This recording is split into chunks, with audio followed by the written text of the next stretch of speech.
Howdy Stalkers, if you're a newcomer to the zone like many of our fellow PlayStation Stalkers were on November 20th, then you're in the right place, because in today's video I'll be giving you some important helpful tips and tricks to help get you started on your journey. Now rest assured I will be avoiding any major storyline spoilers, which also means I'll be avoiding the introduction section of the game, but don't worry, these tips will still apply to this part of the story. Don't worry, I got you covered. Now it's also important to note that the introduction section is designed to be as linear as possible, so that you're essentially funneled into making your way to the first main player hub in the zone, Cilicia. Timestamps will be available, so let's get on into it. So to kick things off, let's talk about weapons and ammo. Obviously, one of the main ways to survive in the zone is to be stocked up on as much ammo and supplies as you can, and at the beginning of the game, it can feel somewhat of a challenge to even keep stocked up on the ammo of your preferred weapon of choice, bar coming across stash boxes and loot bags and enemies that have ammo on them. But probably one of the most important things to remember is that when you're looting any stash box that contains weapons or looting off of enemies,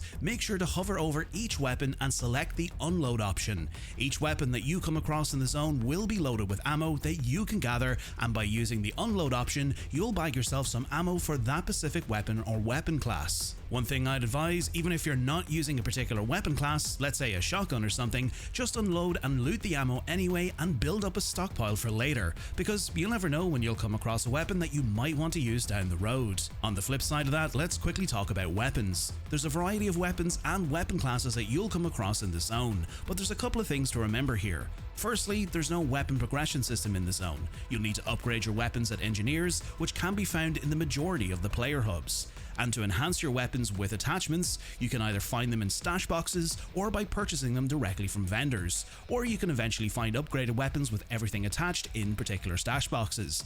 But obviously for the former, you'll need cash to do that, which in the zone are called coupons. Secondly, this is where weapon durability comes in, and probably one of the best pieces of advice I can give you is to sell any unwanted or unused weapons or armor that you come across. You'll be able to sell anything that has a yellow marker or no marker beside it to vendors, but anything with a red marker beside it, unfortunately, vendors won't take those. While we're discussing weapons, let me quickly show you some great locations where you can find two really powerful weapons at the beginning of the game once you reach the main player hub, Cilicia. Firstly, once you arrive at Cilicia, you'll be able to complete a side objective for the Barkeep Warlock once you ask him if he has any other work available. He'll send you on a quest to retrieve a payment he's missing from a man named Valak Lummox that can be found right up the road just north of Cilicia.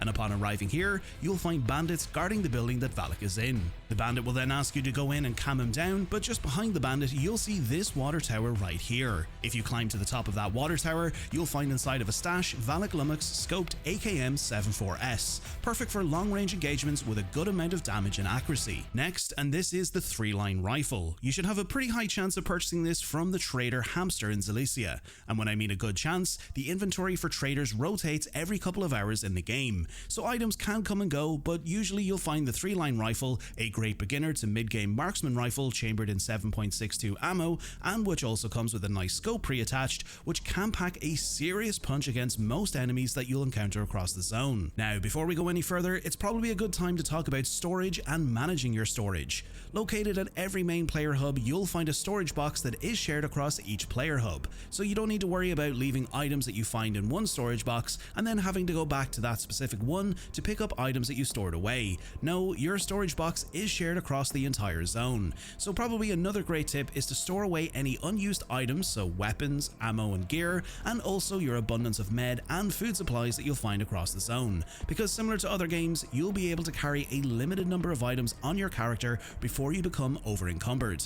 But don't worry, as mentioned earlier, similar to how weapon progression works in this game, armor also works in the same way. So with better gear, and also with some help from artifacts and using weapon reduction mods from engineers, you'll be able to carry more eventually. But again, we're focusing on your early game journey. Eventually and over time, you should start to notice a nice stockpile of ammo, med supplies, food and gear building up. So this is where storage management is definitely key. And probably one of the things to remember in the zone is to only take the resources and supplies you actually need on each mission. But on the flip side of that, you'll probably want to fill that storage box with an abundance of supplies. That's where looting items and looting stashes comes into play. As mentioned earlier, whenever you loot enemies, always make sure to take what you can and unload any weapon that you find so that you can acquire more ammo. But a great way to find more resources is to give into your inner loot goblin and loot stash boxes and bags. Upon looting enemies, you'll have a chance for that particular loot encounter to provide you with a chance to find stashes. You'll see this little icon pop up about a stalker stash or a hidden stash somewhere located in the zone. These stash locations will be highlighted with this circular purple icon, and by simply heading there and locating that stash, you'll, excuse the pun, bag yourself a chance to find a decent amount of loot from ammo, med supplies, weapons, and even weapon attachments. So whenever or wherever you see this purple icon, go grab that bag because, well, nobody else is using it, so you might as well. Next, let's talk about artifacts. One of the zone's many hidden treasures, artifacts are a great way of making some quick cash, and a decent amount of cash at that too, but also a great addition to your character's overall stats, as each artifact that you find and come across will either come with pros and cons to enhancing your resistance stats, but they'll mainly be pros. And a quick little mention that with the recent 1.7 patch, your entire resistance stats will be displayed at the bottom of your inventory screen just under your quick access items. But circling back to the artifacts that you find, these treasures of the zone will have a chance of granting you with a boost to a specific resistance stat, but the negative side of these artifacts is that some of them will inflict a consistent dose of radiation to your character. This is where you'll need to balance your artifacts, and what I mean by that is, let's say you have an artifact that inflicts radiation, well, you'll also need to equip an artifact that either boosts or prevents radiation damage, and when it comes to finding a specific artifact that can do this, well, that's where whipping out your trusty detector and going artifact hunting comes into play.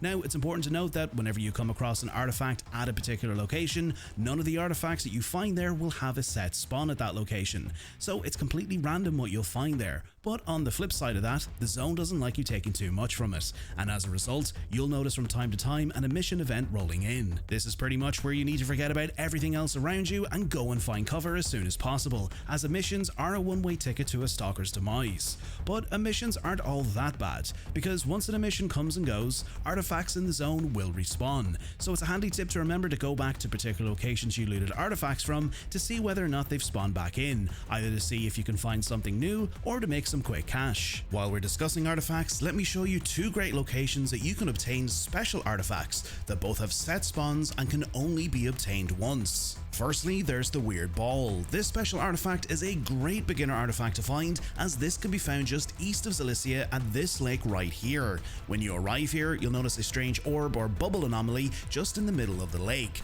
The orb itself is basically sucking in all of the air around it and pulling any movable objects towards it, emphasis on movable. So in order to grab this artifact, you'll need to time your approach correctly. Simply run to the first point of cover, wait for the orb to suck in all of the air around it, and then once it's done sucking, run straight to the back of the van right beside it, and then once it's done doing its thing again, run straight for the Weird Ball and then run straight for cover again, and then pretty much simply make your way out of the area. The great thing about this artifact is that when it's equipped, it will reduce incoming damage from ballistic attacks when standing still, so definitely an artifact you want to get your hands on very early. Next is the Weird Flower. This artifact can be found within the poppy fields just a few clicks west of Zelicia, and this is a location where you'll really need to take caution, because hidden within the poppy fields, the Weird Flower will be guarded by another anomaly that will begin to make you drowsy, and then eventually teleport you to a random location within the field. Simply follow the route that I'm about to show you on screen, as it can be very tricky to find.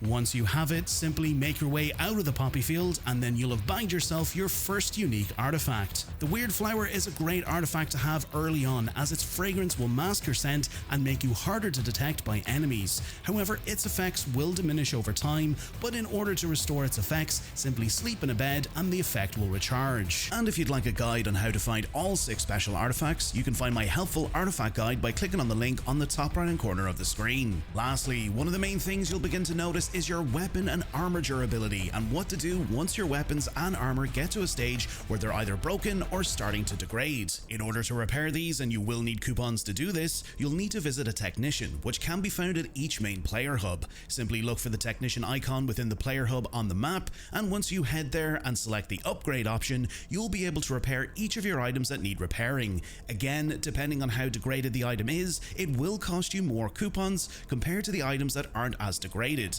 So one of my key recommendations is to try and manage your items durability as best as you can. As mentioned earlier on in the video, your item's durability can be monitored by either the yellow or red icon beside each item. Remember, red items are items that are either broken or have low durability, and yellow items are somewhat in the middle, either about to be broken or can still be used. On the flip side of that, another feature that is probably fundamental to any large open world game is fast traveling, and in Stalker 2, fast traveling is also a thing. But the thing to remember is that you can only fast travel between player hubs and not to specific locations in the world.